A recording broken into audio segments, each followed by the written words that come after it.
Extrema-direita global se une e projeção indica guinada reacionária na União Europeia. Essa aqui é uma nota que eu gosto porque confirma alguns pontos que eu vi abordando, né? Fala, ó, tá vendo? Avisamos, hein?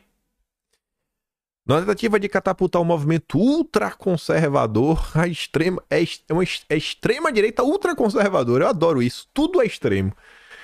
A extrema-direita europeia se move num pacto contra a imigração e para rever as mudanças contra as mudanças climáticas. Contra a agenda verde, né?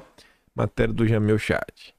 Em encontro nesse fim de semana na Espanha, o movimento conservador apresentou que seria a plataforma eleitoral para tentar ampliar sua influência no resultado da eleição ao Parlamento Europeu em 9 de junho. As pesquisas de opinião apontam que partidos de extrema-direita podem terminar em primeiro lugar em 9 dos 27 países da União Europeia, incluindo a França e a Holanda. Eles ainda seriam a segunda ou terceira maior força política na Alemanha, Espanha, Portugal e Suécia.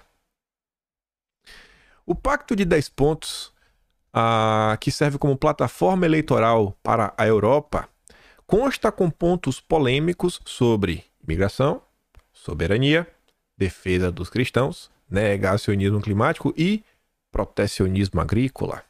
O que é isso? A turma lá na Europa está se organizando e criando, algumas ideias para você poder, no final do dia, ter um projeto. Você precisa de um projeto, porque quem não tem um projeto não sabe para onde ir, não vai para lugar nenhum. Eis alguns pontos da plataforma. Primeiro, valores tradicionais, preservação da identidade nacional e um compromisso com as tradições, as liberdades e os valores da, olha a palavra, Europa. Não são valores ocidentais, são valores da Europa. É diferente. Vou dar a dica, e com certeza vou ter que falar isso ao longo dos dias. Vocês abrirem a imprensa, grande mídia, e alguém falar que os valores ocidentais estão em risco, fuja. Eles estão defendendo a agenda woke. Não existe valor ocidental. Os latinos têm o seu jeito de ser, os nórdicos têm o jeito de ser, os eslavos, o americano tem o jeito de ser. O que existe são a identidade nacional. Quando você fala de Europa, a União Europeia, você consegue ter ali uma certa unidade de algumas coisas. Mas tem muito país que está ali também que não se bate muito bem. Mas enfim, isso envolve uma reforma da União Europeia e dá início a uma nova era que aumente a soberania dos Estados-membros. Olha como o tema soberania está em destaque. Segundo ponto, proteger os cristãos em todo o mundo. Protecionismo agrícola. Compromisso por soberania alimentar. Apoio aos agricultores. E aqui não é apoio, aos grandes campeões nacionais. Não, calma. Aqui é realmente apoio ao agro. Por fim, desmonte de medidas climáticas, revisar o Pacto Verde da União Europeia, defendendo um novo equilíbrio entre ações climáticas e prosperidade. O grupo quer uma estratégia mais equilibrada e que não esqueça das pessoas comuns. Olha os pontos que a turma lá fora está batendo e vem tendo resultados concretos e reais que, segundo as projeções, a turma da direita pode ocupar a maioria em 3 países e em outros 9 está ali entre os 3 principais blocos. Olha as pautas: soberania nacional, soberania alimentar, desenvolvimento nacional, identidade nacional, um foco para a nação, protecionismo. Aí os liberais, se você é um conservador nos costumes, liberal na economia, você não pode apoiar os europeus, Você é liberal. Eu sou totalmente liberal. Para mim, deu errado. Mas deu errado. Tô vendo o mundo todo pontuando que tá dando errado. Aí, eu já tinha isso aqui na sequência. Taxas mais altas anunciadas por Biden encerram a era do produto vermelho barato. Aquele país vermelho. Nota extensa, longa. Publicado originalmente, acho que no Washington Post, a Folha traduziu. Um parágrafo para vocês entenderem toda a matéria. O antigo consenso foi despedaçado e um novo não surgiu ainda, mas estão tentando criar. Seria o quê? Que consenso é esse? Ele está falando do consenso de Washington. É um marco ali nos anos 80, um marco na globalização, né? Que você começa a desnacionalizar, se é que a gente pode falar assim, né? Você desnacionaliza a coisa, aí vai crescendo e tudo mais, e aí vem esse fenômeno das multinacionais que se alastram pelo mundo e tudo mais. E aí a turma falando, cara, deu errado. Tá dando errado. A turma percebeu que deu errado e falou, não dá mais isso aí. Não dá mais. Não dá mais. Só no Brasil que os liberais seguem apoiando. E aí, como eu adoro seguir aquela máxima, se o consórcio está do lado, eu tô do outro. Folha de São Paulo publicou um editorial, então realmente é em nome da Folha de São Paulo, né, em nome do jornal CNPJ, protecionismo faz mal aos Estados Unidos e ao mundo. Reclama lá com eles então, porque eles estão vivendo muito bem. Diante das considerações de geopolítica e poder, fatores como eficiência econômica e respeito às regras do comércio internacional ficaram relegados ao segundo plano. Vocês acham, gente, que em algum momento na história do planeta Terra, vocês realmente acham que Inglaterra, França, Alemanha, Noruega, Estados Unidos, os comunas, a Rússia, Coreia do Norte, você acha que algum desses países realmente tá ligando pra porcaria dessa regra? Só quem segue é os bocós. Os bocós. Tipo o Brasil. Eles só pensam neles. Todos. Todos. Outras regiões também parecem em vias de adotar restrições. Caso da União Europeia, com disputa de consequências temerárias. Não será fácil, não será fácil achar um ponto de equilíbrio respaldado no, olha a palavrinha, multilateralismo diante das forças. O que é multilateralismo? É você ter um órgão que representa diversos lados diferentes, ou seja, diversos países diferentes.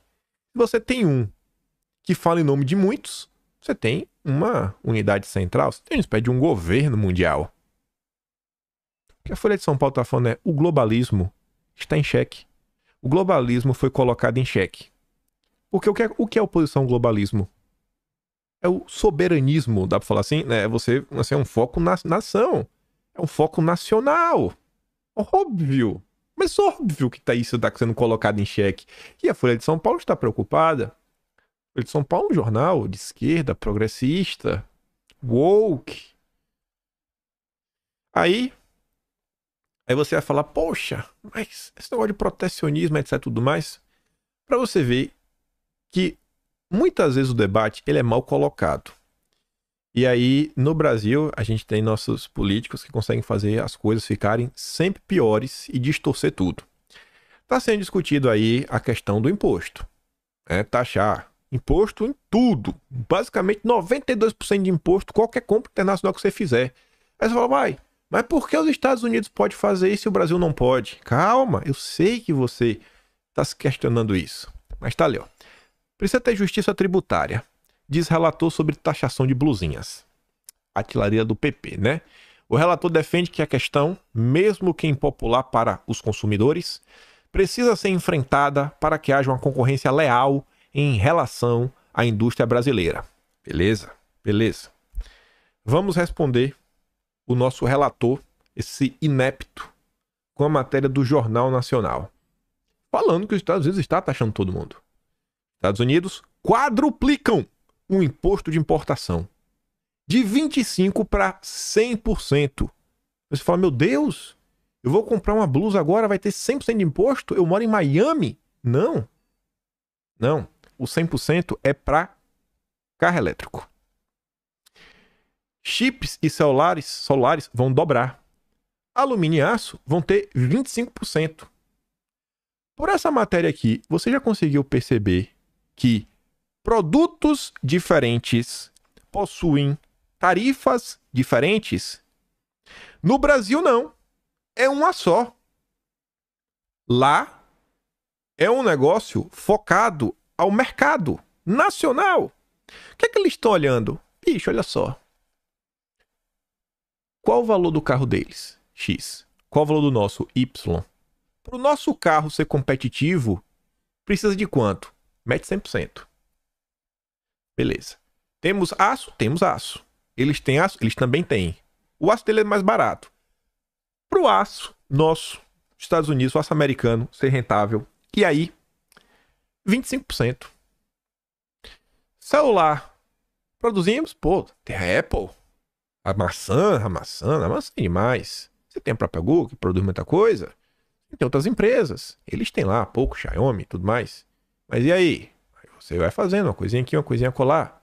Semicondutores, a mesma coisa. Gente, uma coisa é o relator do Mover estar preocupado com a indústria brasileira, mas o que é a indústria brasileira? Você tem uma indústria de linha branca lá na Zona Franca de Manaus, geladeira e tudo mais, beleza, coloca aí. Mas vê o que realmente está sendo produzido lá. Às vezes tem algum tipo de produto que no Brasil não se fabrica. Então, pô, nesse produto, qual a lógica de você colocar imposto?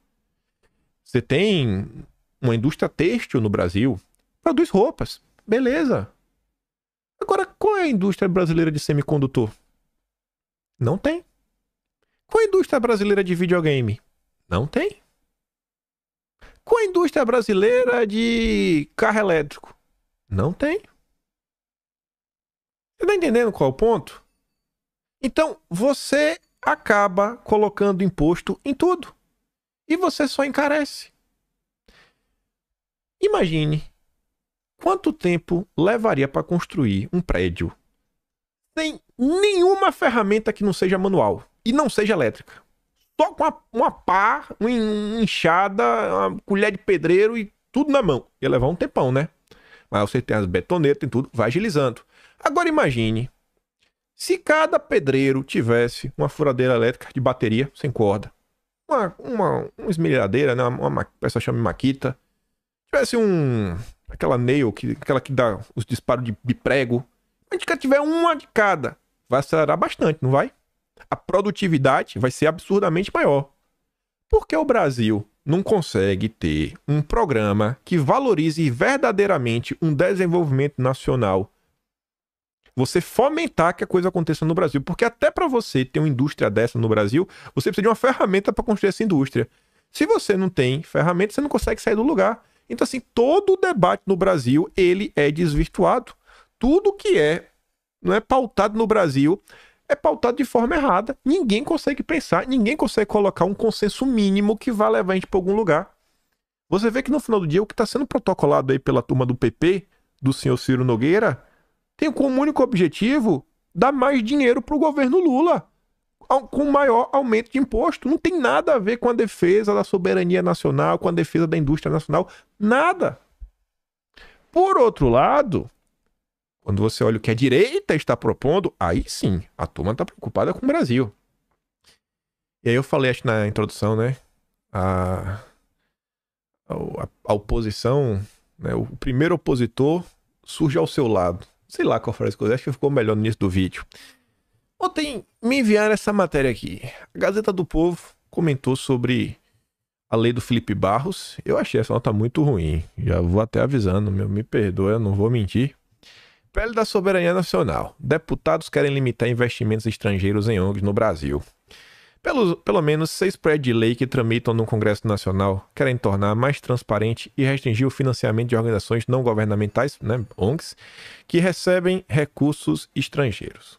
Muitas dessas recebem dinheiro dos Soros, como vocês sabem.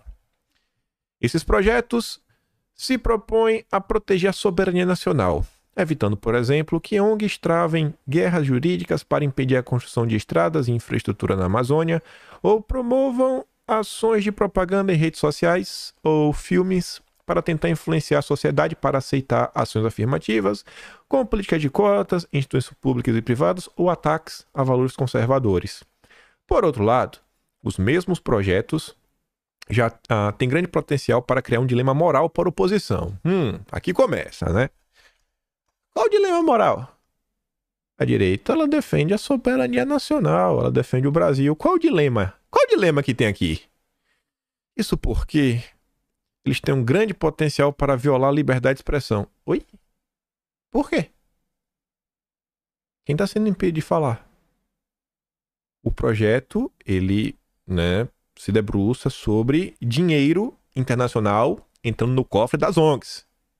E, aí a segunda parte, o projeto da soberania nacional, ele pode minar valores caros ao liberalismo político. Ai, não, do liberalismo. O liberalismo. Isso pode ocorrer na medida em que a tentativa de controle dessas organizações da iniciativa privada pelo Estado pode ser considerado uma ação autoritária, segundo analistas ouvidos pela reportagem. Vocês precisam ver o currículo de um desses analistas que a Gazeta do Povo ouviu. Pela visão liberal, a direita e a oposição deveriam promover suas próprias organizações ao invés de tentar usar o Estado para censurar visões contrárias às suas convicções. Não, ninguém está querendo censurar. Ninguém. Eu tô querendo falar o seguinte, irmão, se você recebe dinheiro para atacar o Brasil, irmão, não vai dar certo. Não vai dar certo. Se você tá recebendo... Olha, uma coisa é você receber dinheiro do Lema, que tá no Brasil, para atacar o Brasil. O cara pelo menos é brasileiro. Outra coisa é você receber dinheiro do Soros para atacar e desestabilizar o Brasil. Liberal, gente. Isso é liberalismo. O dinheiro que eles estão preocupados. Uma legislação similar se tornou o foco da imprensa internacional nesta semana por ter deflagrado onda de protesto na Geórgia. Não foi essa semana, né? Tem uma semana já. Tá comigo atrás, a Gazeta. Tô meio chateado com vocês. Um país do leste europeu, o parlamento georgiano aprovou uma legislação apelidada de Lei da Rússia. Apelidada por quem, Gazeta? Que matéria porca, viu? Nossa! Quem colocou esse apelido foi a turma do Soros. Lei da Rússia, pela qual organizações privadas que recebam mais de 20% de seus recursos do exterior têm que se registrar no governo como agentes estrangeiros. O nome Lei da Rússia vem do fato de Moscou ter aprovado lei similar em 2012 e usando a legislação para calar críticos do Kremlin de forma autoritária. Rapaz, você redefende mesmo, né? Dinheiro internacional atuando no Brasil contra os interesses nacionais. Tá claro que essas ONGs fazem todo santo dia. Bicho, na boa, tem umas coisas assim que só um tapa. A Gazeta do Povo sofreu na mão do Sleep Giants. Aí agora tá com esse papinho. Rapaz, você não tem noção da vida não, só pode. O partido georgiano que propôs a lei se queixa que organizações locais estariam recebendo dinheiro para promover valores ocidentais no país. A turma não entende. Isso aqui é o que a imprensa noticia, né? Western values, Western. Não tem valores Western. Aí vem a Gazeta do Povo repetindo toda a narrativa mainstream, The Guardian, Washington Post, mas aí que no passado foi dominado pela União Soviética. Papo furado! Para de maluquice! Mas essa nova legislação cria empecilhos para a entrada da Geórgia na União Europeia. E daí? A direita, a extrema-direita, segundo o Jamil Chad, tá querendo dar um chega pra lá na União Europeia, reformar, voltar a focar no Estado Nacional. Mas os liberais não entendem isso. E por isso milhares de pessoas foram às ruas durante semanas e entraram em confronto com a polícia ao protestar. Várias pessoas, vários zongueiros. A proposta do Felipe Barros, chamada por ele de pele da soberania nacional, promete acabar com a interferência de países estrangeiros em assuntos estratégicos para o Brasil. Que ele cita lá, né? As áreas: transporte, energia, telecomunicação, ferramentas, indústria espacial, extração de recursos naturais, saneamento, biotecnologia, medicamentos. Felipe Barros afirmou durante o programa Assunto Capital da Gazeta que seu projeto é diferente da lei da Rússia e visa proteger o Brasil. É para a proteção do nosso país, a nossa soberania nacional, diante dos ataques que nós estamos vivendo ao longo dessas últimas décadas de países que têm interesse no não desenvolvimento do nosso país atuando por meio de ONGs. Os 5 projetos, incluindo o Felipe Barros, devem ser analisados em conjunto nas Comissões de Administração e Serviço Público, CSP, de Finanças e Tributação, essa eu até já tinha dito, né, que possivelmente ia passar, e a CCJ. O relator na primeira comissão, o cabo Gilberto Silva, foi designado recentemente e ainda não apresentou parecer sobre a proposta. Um 6º projeto que está sendo analisado no Senado foi elaborado durante os trabalhos da CPI das ONGs. Ele estabelece regras de transparência e governança que devem ser observadas pelas organizações, além de vedar a participação de servidores públicos nas ONGs. A proposta terá que ser analisada por 2 comissões e ainda não tem relator. Na entrevista, Felipe Barros destacou ainda que partidos políticos seriam financiados por ONGs que recebem dinheiro do exterior e a forma como isso tem efeito no país. Aí ele cita, por exemplo, a Marina Silva, né? Um exemplo recente é a discussão sobre a exploração da margem equatorial. Marina que é ligada a diversas ONGs, por meio do IBAMA, que é vinculado ao Ministério do Meio Ambiente, disse que a Petrobras não poderia explorar o petróleo na margem equatorial. Ao mesmo tempo, diversas ONGs entram na justiça para impedir a exploração, ou seja, as ONGs atuando como braço de uma política, a Marina Silva, que tem uma pauta que não é a do desenvolvimento nacional. Felipe Barros mencionou ainda a atuação de ONGs durante os debates do PL da censura, o PL das fake news. Segundo ele, o instituto do youtuber Felipe Neto, que recebe doações do Soros e outras fundações internacionais, teria sido responsável por incentivar a censura no Brasil por meio de estudos usados pelo Supremo que apontavam os perfis que deveriam ser punidos.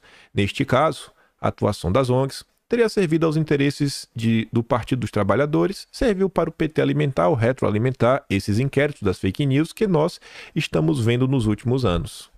Aí que vem os especialistas. Essa é a melhor parte.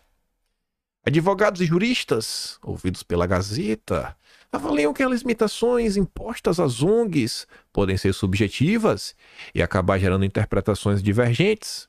Essas propostas debatem de forma geral se as organizações privadas podem ou não receber qualquer tipo de apoio internacional, seja ele financeiro ou não, por meio de publicidade, vindo de partido político estrangeiro ou organismo internacional ligado a governo estrangeiro. Para o advogado e consultor econômico, Antônio Fernando Pinheiro Pedro, do Think Tank, Iniciativa DEX. Think Tank é ONG, viu? Não muda nada, é só o nome mais bonito. A proposta pode ser considerada antidemocrática. A oposição surge ao lado. Quem diria? Primeira nota batendo no pé do Felipe Barros, saiada pelas mãos da Gazeta do Povo, que é do Paraná, viu? Cuidado, Felipe. É uma tentativa do Estado de controlar as ONGs. É um atentado à democracia no que tange as ONGs. É uma tentativa de controle indevida. Mas, rapaz, só tá querendo impedir que países interfiram no Brasil. Porque muitas vezes são países que estão enfiando dinheiro nas ONGs. Um exemplo que a gente fala direto, a USAID, o NED. Já André Marsiglia aponta também a subjetividade nas propostas que pode gerar interpretações políticas. O que vai determinar essa ligação de organismos internacionais com governos estrangeiros mencionados na proposta? Tipo, o fato do USAID ser um órgão do Departamento de Estado dos Estados Unidos? Será que não é isso que mostra a ligação? Eu acho que é bem fácil de entender a ligação. Eu acho que é bem fácil de entender, né? Você vê ali, ó, é órgão do governo, recebe financiamento do governo. É muito simples. Olha, se um grupo recebe dinheiro do Pentágono, recebe dinheiro do Departamento de Estado, esse órgão tem ligações com o governo de algum país, né? Só dando aqui um exemplo do que acontece no Brasil. Aí tudo bem. Uma dessas ligações é o recebimento de recursos do exterior. Mas a sigla diz que há outras possibilidades de ligação, como, por exemplo, veiculação em publicidade, propaganda e canais de comunicação. Aí, esse ponto aqui, eu conheço uma sigla, eu acho que ele não sei se ele não leu direito, não sei se a Gazeta do Povo escreveu de forma estranha, mas eu acho que o que está no texto não condiz com o que está na lei. O constitucionalista destacou ainda o trecho do projeto de Felipe Barros que trata do impedimento de participação de ONGs em qualquer campanha por modificação da legislação brasileira. Para é difícil ponderar essas campanhas e delimitar a atuação mencionada, já que seria possível interpretar que até mesmo opiniões e pareceres emitidos por ONGs que defendem a liberdade de expressão poderiam gerar um impedimento às organizações. Bom, o que a lei está falando é que quem não pode participar do debate público são, segundo o parágrafo 7º do artigo 4 do capítulo 2. O capítulo 2 fala sobre das ONGs. Artigo 4. As ONGs deverão manter a escrituração contábil de forma a permitir o conhecimento detalhado da origem de suas receitas e a destinação de suas despesas. Aí o parágrafo 7 fala: as ONGs que receberem quaisquer recursos de pessoa física ou jurídica de país terceiro ficam impedidas de participar de qualquer campanha por modificação da legislação brasileira. É um caso muito específico. É quando uma ONG recebe de um país. Felipe Barros não tá nem falando assim, não, cara. Pelo amor de Deus, pô. Não, desculpa. É qualquer estrangeiro, né? Não é questão de país. Qualquer estrangeiro. Seja pessoa física, seja pessoa jurídica. Assim, pô, pera aí, cara. Pera aí, bicho. Aí, segura aí o liberalismo de vocês. Não dá. Mas vamos voltar pro especialista, o democrático. Para Pinheiro Pedro, da ONG Iniciativa DEX, a proposta apresentada no Brasil não será capaz de acabar com a farra das ONGs ou garantir que a soberania nacional seja preservada?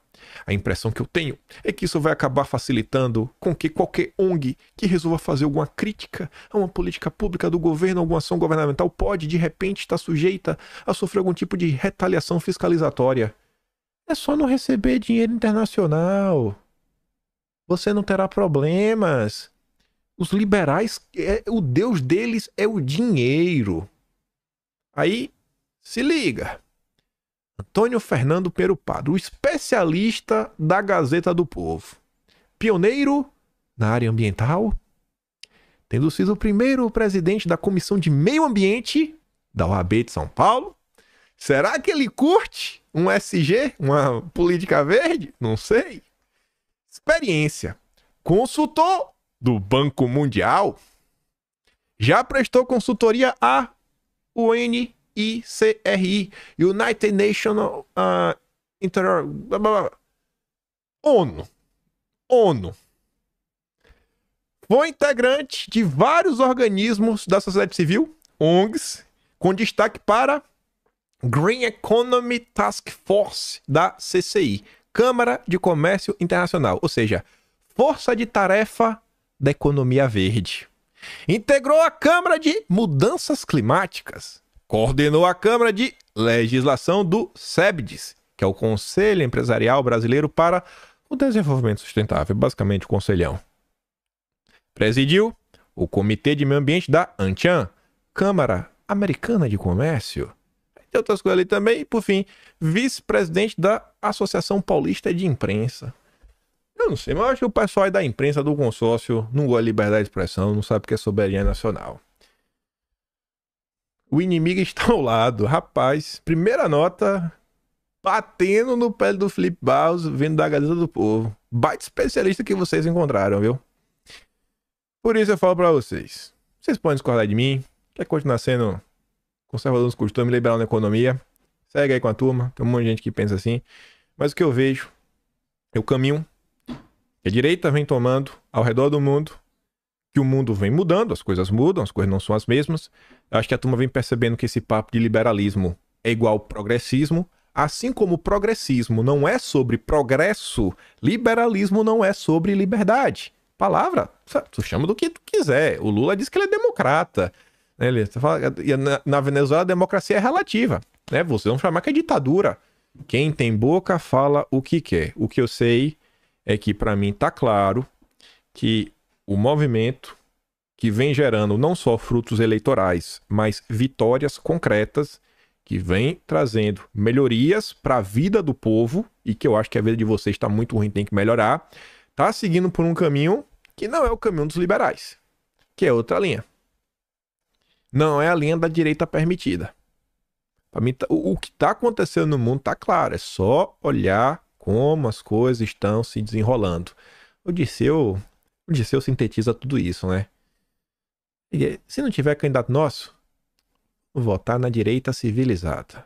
O problema é o bolsonarismo. O problema é o bolsonarismo.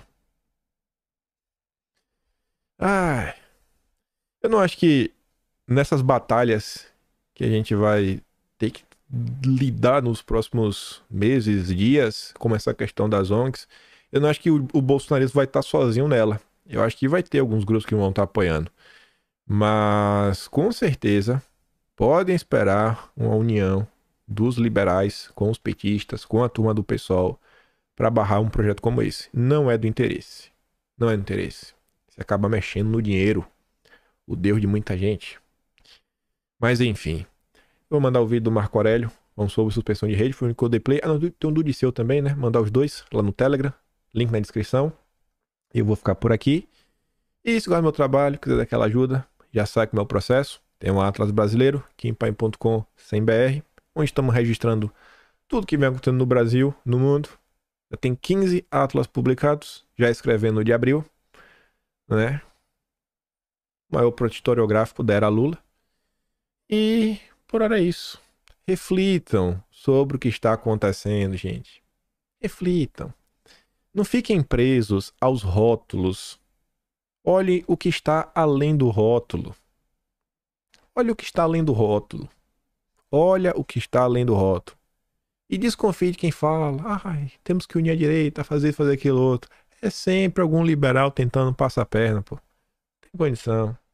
Essa turma aí tá de maldade. Tá com muita maldade. Fico por aqui. Deixa aquele grande beijo e abraço. Tamo juntos. Valeu, meus amigos. Fui!